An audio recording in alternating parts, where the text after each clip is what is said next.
I'm here with Jester and Mason for their new episode. Guys, what have you got for us today? Well, I think we'll talk a little bit about it. Well, one of the things that's been coming up lately that has bothered me quite a bit in the room is everybody keeps asking these questions about, what do they got to do to be ready? What do they got to do with these trusts? What do they, and I'm thinking to myself, good grief, you don't need to be doing any of this, quite frankly. I went off in the room a little bit today and ranted a bit. Pamela covered for me. But nobody needs to be doing any of this. We don't even know what we need to be doing yet. Until you get to that point, you're not going to know. Now, what I can tell you is that we can educate you previously upon that to know where you should be and what the big deal really is. And maybe the trust isn't the best thing in the world, quite frankly, because Mason's going to bring us up to that. And I can tell you that we've been doing this for a long time, and none of my people got trusts because I don't need to make money off of people that I care about by selling them a trust.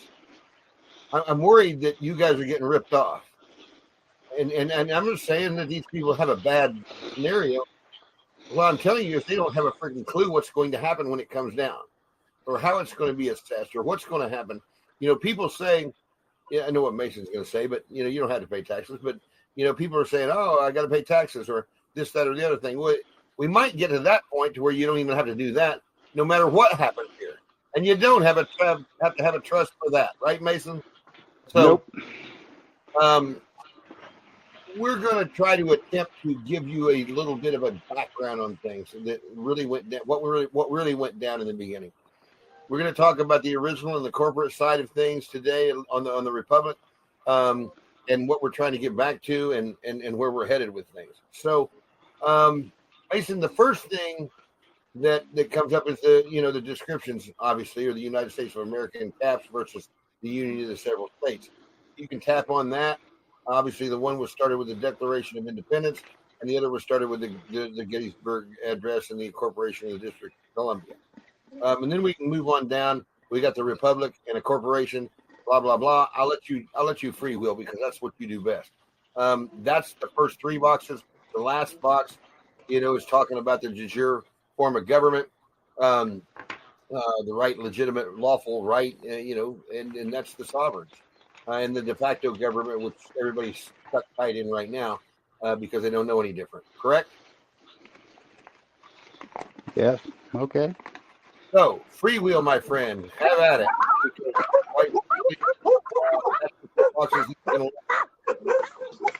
Put them chickens what up. What the heck is that? Hell, I freewheel over that stuff. I thought that was you. No. Sorry, I haven't said a word yet. Came in. Oh, I see how it is. All right. Cool. Okay. Hey, a girl gets the blame for a change. All right, good deal. You ready to rock and roll, big guy? Yeah. Just topping off my coffee. We'll probably need it. I'll probably be needing to drink here in a minute. No, I'm good. I'm ready when you are. I'm ready for you to take it away, my friend. Okay, well, I'm going to do according to the agreement to start with, which is description, original. And, we came into this system from a totally subject system. We were the slaves to the crown. And we went through a revolution. We made a full circle over 200 plus years, and we're right back where we started. And most people don't even have an understanding about what I just said. So with this original description, however you want to entitle this thing, if you go into any of the original statutes of the U.S. Congress, they always address themselves in this way. The United States of America in Congress assembled. Now, I don't know why they lowercase states and they do all this crazy stuff. They put corporate capitalized Congress and whatever. We went from this description of whatever you guys want to call yourselves, which I just call us the United States of America assembled, if you want to, in Congress, but we're still just independent states. And when you get down to the Declaration of Independence, which is box number 2, that is the supposed document that released us all from this obligation to the Crown. And that, there was some dialogue I went through before about an individual who entered the room with the guys who were signing that and just all told them they were all afraid they were going to be dead because they signed this thing. And this spiritual being said, well, it doesn't matter, guys. You're dead anyway. So you might as well go ahead and do something that's for the benefit of the whole planet, the people, and every country in it. Sign this thing, because you're dead anyway. It doesn't matter. And so they did. The next most important part, which I have in this box, is the Articles of Confederation. And that was their attempt at setting up a system to govern themselves by. And there's some interesting words in there, one of which is most important, because it actually talks about the status of the people in this nation. And they're called themselves citizens of the state. The word United States or citizen of the United States is not in that document anywhere. So if you think you're a citizen of the U.S., you might want to go read the Articles of Confederation. You'll get to, I think it's Article 4, where it says that, talks about the people and connects them with citizens of the state and the inhabitants. So that's specific to Article 4, Section 2 in the Constitution. I don't care if you want to call it the corporate Constitution or the common law, it's the same, and that Article 4, Section 2 says the same thing. They may be spelled capitalized differently because of who monkeyed around with all the reprints, but the point is that if you're not a citizen of a state, you might as well just consider yourself an alien, because that's what we are. And that's what we became at the Revolution. So from there, it goes into the Constitution, which is, like I said, the most important part of that, the Article 4, Section 2. And then we drop down to box number 3. Now, I can get into a lot of detail about the Constitution, which is not necessary because it wasn't written for the people. It was written for the government that the people created to govern them. If you want to call that a trust, that would be the trust.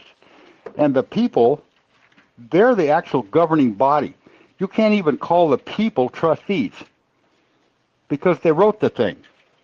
The trustees are the people that they assigned under oath to uphold and defend that thing, that trust. The people didn't need a trust because they were the sovereign. They became sovereign at the Declaration of Independence or at the revolutionary point where the Constitution, the Articles of Confederation, all those things were put into play, and that was the law governing them on the planet. And the rest of the planet, the rest of the countries, they recognize that through some series of documentations that have been written since. Now, we get down to this issue, next box, republic. We are not a republic. Anybody that wants to look up the word republic, you got to go to the right places to get the definitions, otherwise you're going to be getting a wrong conception of what these words mean specific. Noah Webster's 1828 dictionary it's an American dictionary of the English language. It's not an English dictionary. And the reason that Noah wrote that dictionary was to make the proper definitions for the words that had crossed over from the king being sovereign to the people being sovereign. Well, all the attributes of the king are now attributes of the people. Now, they don't go out in a mass group and say, well, this is what you guys got to do. No, they didn't do that. They created a document to govern the people in government, not themselves. And they made a half-hearted attempt to explain why the Bill of Rights were necessary, although Hamilton objected, but neither here nor there. That's another story. But this republic we're talking about is defined in Noah Webster's 1828, and it's defined as Rome. I didn't say the United States. I said Rome. A democracy in the same dictionary is Greece. And they're defined, and it's specific. The republic is not, the sovereignty is not in the people in a republic. The sovereignty is in the Senate And the emperor, they're the governing body, and they're the ones that tell the people what they can and can't do. In fact, that's where the civil codes all came from. A guy named Justinian. The word justice, equity. This is very powerful stuff. If you get your head wrapped around it, you're going to find out that as we go down this list, this responsibility that we all have attained from our forefathers and the efforts that they put into this is now come full circle on us, and we're having to stand as the responsible party for our own personal acts. We're not a republic. Look up the word federal. The word federal is what our government is. That's the union of our states. Why? Because a state is a union of princes. That's also a league. It comes under the definition of federal, not republic, not democracy. So the union of princes, which is what we've all become with the revolution, we are all citizens of the state. We're not citizens of a District of Columbia or the United States of America in that place. That's the corporate U.S. We're independent sovereign states. And the Articles of Confederation specifically talks about the fact that the states retain their sovereignty. So nothing changed between the Articles of Confederation and the Constitution for the United States in 1787. Nothing changed. The sovereignty is still where it was at the Revolution. It started when they started changing the identification of people. And that's where that citizen of the U.S. came into play. Second naturalization law. You find all that stuff listed there. It's already been posted in the Republic room. So, all right. Next box, Bob. Do we need to go on? I'm at the Republic box. Do we need to talk about anything more in the Republic part? No, probably not. I mean, that's a pretty complicated box, and people can read that stuff just as easily, right? I mean, yeah, but remember one thing: if you can't get back to it's a Roman word. It's not an American word. Yeah. Okay, and the only reason that the founders used it, they used it Republican form of government, not a republic. And That's the reason they did that, you can look if you want to stick your head where all this information actually is at. It's in the Federalist Papers. Federalist Papers. They didn't say the Republican Papers. They were Federalists. They weren't republics. They weren't Republicans. So if you go in there, you'll find out that the reason they use that. People wouldn't know what we were talking about if we talked like that. You know that, right? Well, okay. I'm trying to give you the reason why republic is not identified with people. 100% correct. I get it. I do get that. Okay. But if you didn't say republic, people wouldn't know what the hell we were talking about. It's a federal government. It's not a republic. Said. How many places have you heard this word, federal government? Let me ask you one. I'll tell you one thing. Do you remember what the Federal Reserve? Federal Reserve? What the hell is a Federal Reserve? Hello? Are you there? Oh, yeah, I get it. Okay. Misdirection. All right. You know. So let's go on down. Get past this republic thing. Okay. Very well. Next, we're going to look at underneath that. They got the Treaty of Paris. There's a whole bunch of bogus crap that happened in the background that most people don't even have a clue about. The last part of that box is it starts at the Revolution. So now we're going to get to a case site, which is Chisholm versus Georgia. It's a very powerful case. It talks about contracts. It talks about sovereignty. It talks about state citizenship and the fact that the citizen of the state has the absolute sovereign right, it's a prerogative, to bring an action in the Supreme Court in an original action against the state. In this case, it had to do with the sunset, which is a violation of contract. And guess what? The state of Georgia lost. They didn't even show up. They got defaulted. And the Supreme Court went through this whole monstrous case, I think it's 60 pages long, of information dealing with this issue between the people and what they actually are in the system. And the one thing that is the most important part in this case. It's found on page 455 if you ever want to read the case. It's where the court is trying to tell people, look, we know that the founders did not use this word sovereign in any of its founding documents. They didn't. But the court is saying, but if they would have done this, it would have been in the opening to the Constitution for the United States, in the original preamble, where it says, and you all heard these terms, we the people. They said it should have said we the sovereign people. And then you go right to Article 4, and it says you got to be a citizen of the state. So we're tying together the fact that this trust thing that everybody seems to be circling around or trying to get their head wrapped around is nothing more than another equitable interest. It comes under the civil law, which was created by a Roman emperor, Justinian, and it's all about equity. It's how does a system that you don't even know who they are get their hooks in your pocketbook. That's what that's all about. You need to learn, first of all, if you're afraid of losing your money, you're going to lose it anyway. You got to get rid of that part. But you don't even have your money anyway, because your it's still in the treasury. It's still in the mint. That's where our money's at. And all this paper stuff they keep talking about, that belongs to something else. And you have no control over that.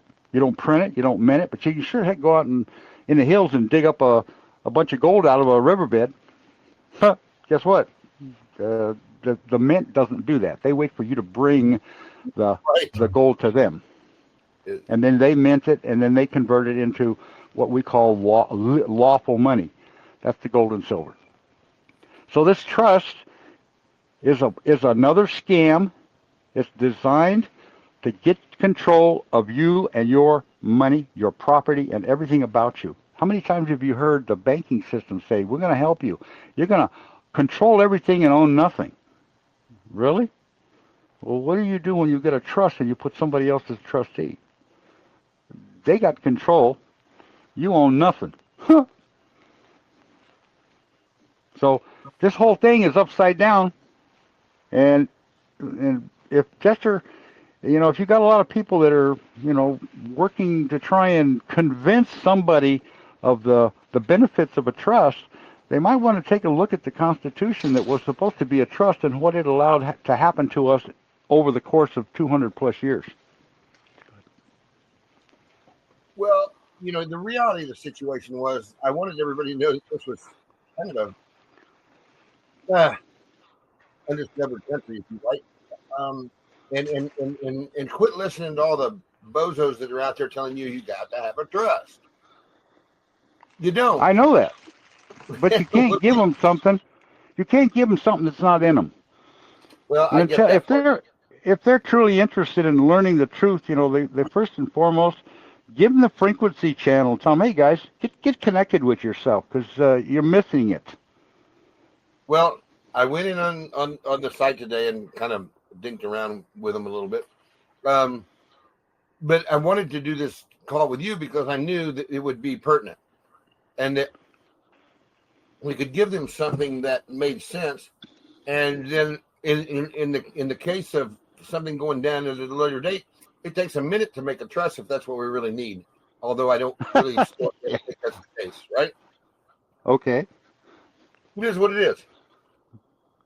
The only way to teach, we said they're listening to the wrong people. I know that. Saying. But you guys, whatever you're doing out there, if you're not looking in the mirror and trying to understand who you are, where you came from, and what your job is here, you're still missing a big piece of this. And I don't know what religious philosophies all these people are hooked up into. Whether they read the Bible or whatever they do. But the one thing that's a fact of life is that whatever it is you're afraid of, you're going to bring it right to you. So be afraid of having your own money, having a place to keep it. Be afraid of your neighbor next door. Be afraid he's going to climb over the fence and hit you over the head and take all your money. I mean, you can go through all kinds of gyrations of the fear part. There's only one simple way around all that. Neutralize the fear. Well, and that's what I'm trying to do here. Here's the thing, Mason, and you can answer to this. The deal in Dinar land right now is everybody is working on the fear of missing out, and everybody is working these people that don't really have an idea of what's really going on. They don't have any knowledge of the reality of the situation, and the gurus are scaring the crap out of them for money. To be honest with you, and that frustrates me. Well, there's just one more little piece to this. You know, not too many people that I personally know are completely unaware of the fact that there's been two sides to this movement for more time than most of us have been here. But the part that's so interesting is that we have migrated so rapidly over the last, we'll say, 30 years into this rebellion, if you want to call it that, of the white hats versus the black hats. And we're kind of caught between these two worlds of wondering, well, is this thing really happening? Is it true? Are we going to be sovereign? Are we going to have lawful money? Are we going to be able to own our property? Are we going to, and all these questions are out there. I have no doubt that there is 100 questions that could be asked at any given point in the time that would address exactly where most people are. They're just afraid they don't know. And because they haven't taken the time, like some of us, maybe they haven't been around the wheel enough. That's another issue. There's another story. But you got to get if you can't do anything at all, don't do anything. Just be quiet and watch. Listen. If you can't do that, then you're lost already. Because you can sit there in any given time of the day and worry about every possible scenario. I can think of 1,000. I could get your head so messed up you wouldn't know what to do. That's the truth. And then, what do? We come back around to square one. Why don't you just sit still and be quiet and listen to yourself? Yeah, listen, I don't mean conjure. Don't conjure up stuff.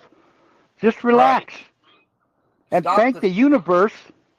Thank the universe for what has happened to you up to the point where you're sitting there. Thank it. Because you know why? Because each and every one of us created our own universe. So if you're not thanking it every day, you're not going to learn that you're the guy that can change it. And how are you going to do that? First step, be quiet. Quit listening to the stupid people. Yeah. This is not rocket science, man. This is like in your face, 24/7. And if you can't do that, you'll learn. I know sometimes the pain is a good incentive. You're not in enough pain. You're not the incentive to change. That's fact. Change requires pain. If you're not in enough pain, change. I have personal experience in this whole area. Personal. Yeah, it ain't some he said, she said crap. So, and I'm not going to sit here and try and give somebody a lifetime's experiences and more to get them to a point where they just can learn to sit still and be quiet and listen to themselves. Listen to your own internal frequency. Ask a question and don't try and generate an answer. Right. Wait and see what happens. Wait and see what comes to you. It may come to you in the way of just an impression, a thought, a picture. It may even come through somebody else making a little comment that you didn't even ask them a question about. Yep. You have no idea of the power that we are connected with 24/7. Most people just don't. Yes. Most people don't know how to listen, and when they do and they get an answer, they don't know what to do with it. Well, and the answer to that one is very simple. The things in life you greatly fear you bring to you. The only way to neutralize them is to address them. You've got to walk into them. The fear. Not what makes you feel good. That's a distraction. That's right. It's the things you don't like, you don't want, the things you can't. I can't handle this. Oh, why not? Who else is going to handle it? Oh, I'll give him to my attorney. He'll handle it for me. Yeah, you bet he will. And empty your pocketbook at the same time. Well, here's the thing. Most people don't have what I'd call self-respect. and that is Yep. a good understanding of where their own self is, and so they need something else from somebody else when they really don't. If they just back off a second, you were created as a sovereign being, and you're much more powerful than you think you are, and That's a fact. You don't need this crap from other people. If you'll stop and listen for a second, it'll be obvious what you ought to be doing. It'll be obvious what you ought to be listening to, where you ought to be going, what you ought to be doing. And I'm gonna interject one statement right here, right now. Everybody that's been following what we're doing on this call, they're connected to another place in time that the majority of people don't even know exists.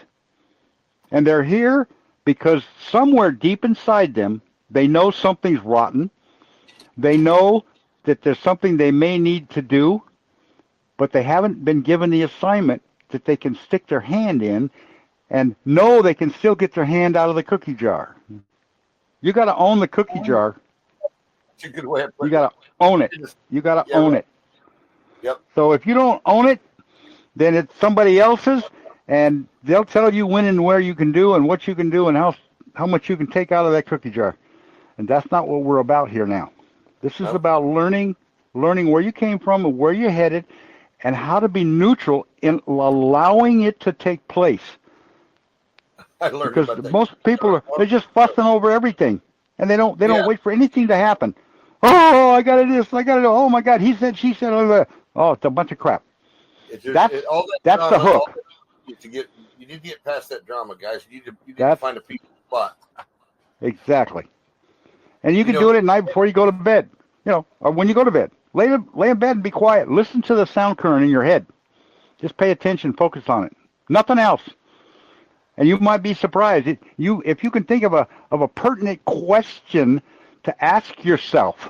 I didn't say ask somebody else. Ask yourself, and see how long it takes you to be quiet and not deal with that question again. Yeah. And wait and see when the answer comes, because when it comes, you'll know where it came from. Because you're the only one. You're the only one connected with everything else. I'm not connected with any particular person, but I'm connected with everybody. And so are you. Janine. So there you go. Everybody. Because we're part of the universe. We're all hooked to it. Because we understand it better. But here's the thing, guys. You can call it prayer. You can call it asking a question. Mason calls it asking a question. I call it prayer. It's all right. Doesn't matter. The effect is the same. The interaction with the universe, whether it's with your God, with my God, with a God, with the God. God's in you. It's all there. That's exactly. It's all in you. Right. You just got to know how to connect with it. That's all. And the biggest challenge is just to be quiet. I'll tell you some more stories later, but we got to end this up because we're getting late. Yep. Okay. You got anything else you want to add pertinent to? I know we got a little crazy on the Semitic type stuff here at the end, but I think it was good for people to hear it. I mean, I think if people would quit being so scared, I think that would help. There's no need for you guys to be scared. If you're scared and you're worried about missing out and you're worried about these things that you're worried about, dudes, just back up a minute and listen to the universe a minute. It'll help you. I tell you this. I don't have any trust. I don't have anything. I have not done one freaking thing to get ready because I know for a fact that when the time comes down, the paymaster is going to put us in a spot to where we can make those decisions at the time with his assistant. Correct? That's right. And it'll be your decision, nobody else's. That's correct. And so you don't want to hand over your decision to some other person who isn't interested in you. They're only interested in them. Right. All right. All right, ladies. Okay, guys. Kicking and screaming. This was a great call. And Mason, I agree with you in the stillness at night, at the end of the day. It's just the very best. And you're so right. Answers come in so many different ways. I want to give you one more little piece if it's okay.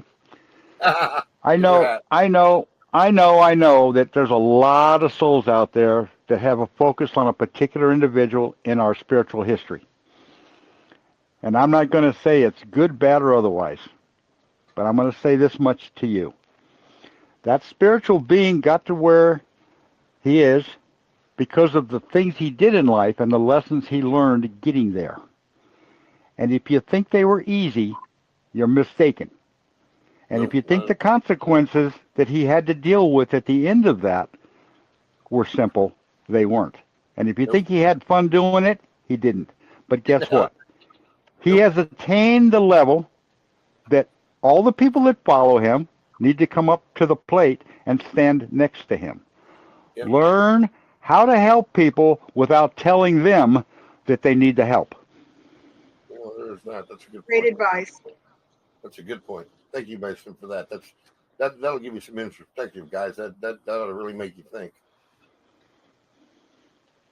All you right. become a vehicle. I guess it's a wrap now. I think we're done. Good enough. Okay. All righty. Well, everyone, this was a great episode, and we'll see you next week. All right. See you guys later.